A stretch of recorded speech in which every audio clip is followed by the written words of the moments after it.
Nous sommes au boulevard de Marois. Bienvenue à vous sur Africa 24.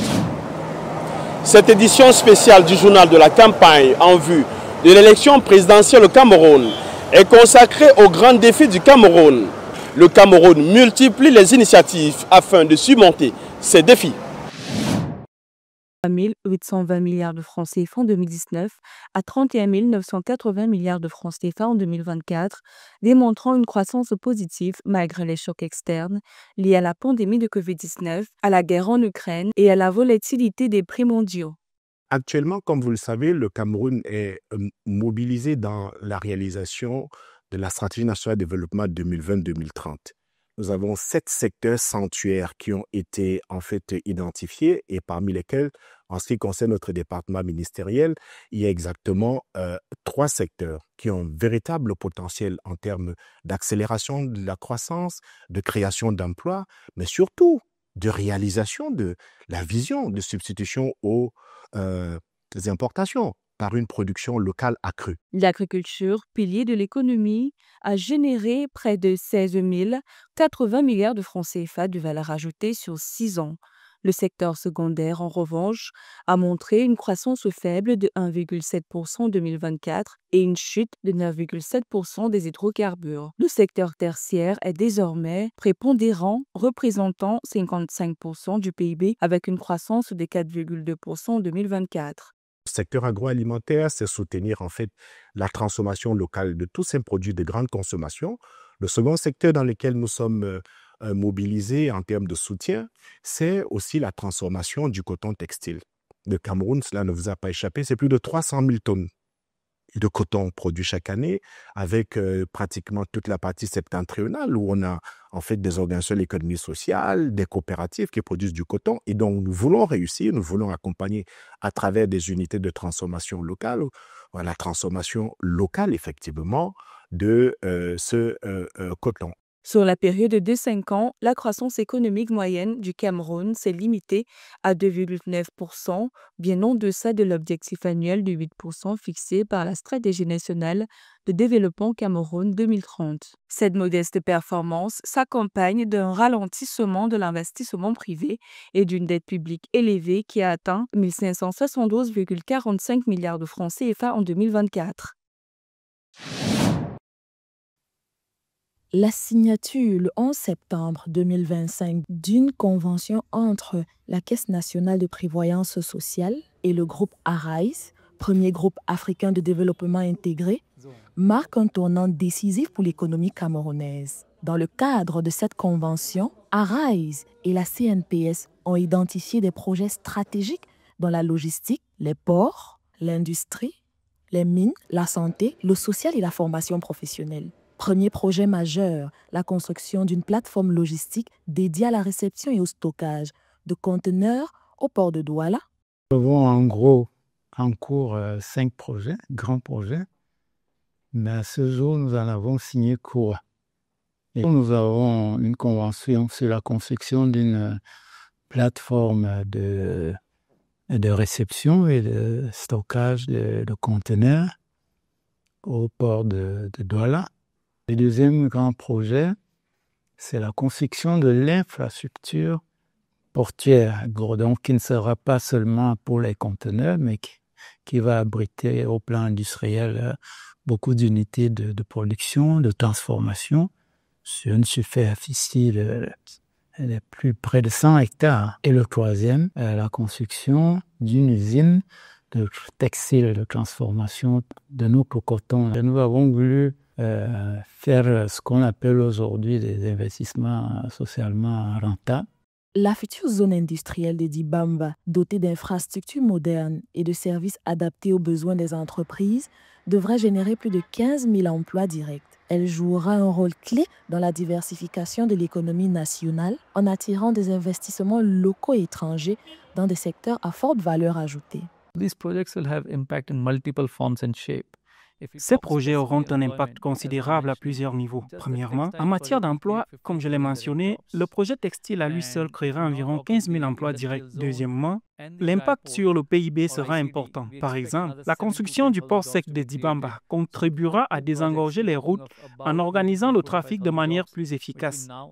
Enfin, il y aura un effet positif sur les réserves de devises. L'horizon opérationnel du projet est fixé à 2028 avec la création de plus de 100 000 emplois et la mobilisation de 5 000 milliards de francs CFA d'investissement au terme du programme. Cette initiative s'inscrit dans une stratégie de développement durable et inclusif en ligne avec la vision du président Paul Biya. À travers ce partenariat, le Cameroun confirme son ambition de bâtir une économie résiliente, moderne et tournée vers l'avenir. Dans les vastes étendues de la Damawa, un projet minier d'envergure prend forme. Après des années de prospection et de planification, le coup d'envoi technique du projet d'exploitation de la bauxite de Minimata a été officiellement lancé le 15 juillet 2025 par le ministre des Mines et du Développement technologique. Ce vaste chantier industriel comprend plusieurs volets stratégiques. La construction d'une mine à ciel ouvert, la construction de 45 km de route entre Ménine et la gare de Makor, des aménagements ferroviaires jusqu'au port autonome de Douala. Notre bauxite, il faut le dire, on a deux types de bauxite. Il y a la bauxite qui a des teneurs très élevées, à 51%, qu'on ne trouve pas. C'est très rare. Et lui coûte $15 plus que la bauxite ordinaire. Sur ça, on a déjà identifié plus de 100 millions de tonnes. C'est cette bauxite seulement qui va être exportée. Mais on a 600 millions de tonnes de bauxite ordinaire. C'est ça qui va être transformé sur place, pas à Kribi, ici, à la Damawa.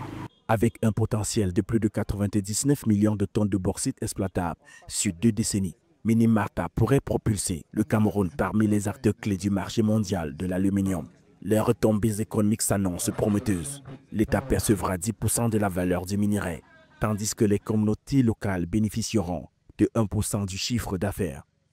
Depuis ma tendre enfance, depuis l'époque où mes parents étaient à l'école, ils ont entendu parler de la bauxite de Minimarta. Aujourd'hui, nous disons enfin. Enfin, c'est là, c'est en train de débuter. Ce qui a été fait, nous disons déjà merci à Camalco et merci au président de la République. Avec ce projet, c'est plus de 1000 emplois directs qui devront être créés dans un premier temps. Au-delà de l'activité minière, le projet inclut la réhabilitation de 600 km de voies ferrées entre Makor et Douala. À Minimarta, le gouvernement ambitionne transformer ce gisement en levier de croissance nationale. Au sud du Cameroun, le port en eau profonde du Kribi s'impose comme une véritable porte d'entrée sur l'Afrique centrale. Construit pour accueillir les plus gros navires du monde, il constitue aujourd'hui un levier stratégique pour l'économie nationale. Avec 12,7 millions de tonnes de marchandises traitées en 2024, le port en eau profonde de Kribi s'impose comme un maillon vital de l'économie camerounaise et sous-régionale. Depuis le début de son exploitation, en 2018, le port de Kribi a déjà généré près de 1200 milliards de francs CFA de recettes douanières cumulées en 7 ans. Ces infrastructures modernes permettent d'accueillir des navires de plus de 100 000 tonnes, là où Douala atteint vite ses limites. Le terminal à conteneurs qui avait une capacité de 350 000 EVP par an va passer à pratiquement entre 1 million et 1 million 200. Et pareil pour le terminal polyvalent qui avait 1 million 200 000 tonnes de capacité qui passe à plus de 3 millions. Nous avons commencé à trouver une solution à un problème qui nous embarrassait et qui est pourtant primordial, c'est le problème de l'énergie. Donc là, nous avons pu lancer avec le concours de l'État la construction d'une ligne électrique de 225 kV. Les retombées économiques sont considérables. À terme, le complexe devrait générer près de 7 000 emplois directs et indirects. Il devrait contribuer à hauteur de plus de 2% du PIB national grâce aux recettes douanières et aux services portuaires. Avec ses zones industrielles attenantes, Kribi attire déjà de grands investisseurs. Le port devrait générer plus de 20 000 emplois directs et indirects d'ici quelques années et renforcer la compétitivité du Cameroun face aux pays voisins. Parce que nous avons tout un cluster pour les projets miniers qui vont donc s'installer sur la zone industrielle de Kribi pour stocker, pour transformer, pour renforcer, pour enrichir. Dans le domaine du fer, par exemple, c'est fréquent que le fer qui, au départ, a une faible teneur, soit enrichi. Son interconnexion au réseau routier et bientôt ferroviaire ouvre le corridor logistique vers le Tchad et la Centrafrique, confirmant le port de Kribi comme hub régional, en accueillant un navire de 24 000 EVP lors de l'inauguration du deuxième terminal à conteneurs le 9 mai 2025. Terminal qui a porté la capacité de Kribi à 1 million d'EVP. Le Cameroun permet d'attirer désormais des services Asie-Afrique et d'abaisser les coûts unitaires pour les importateurs.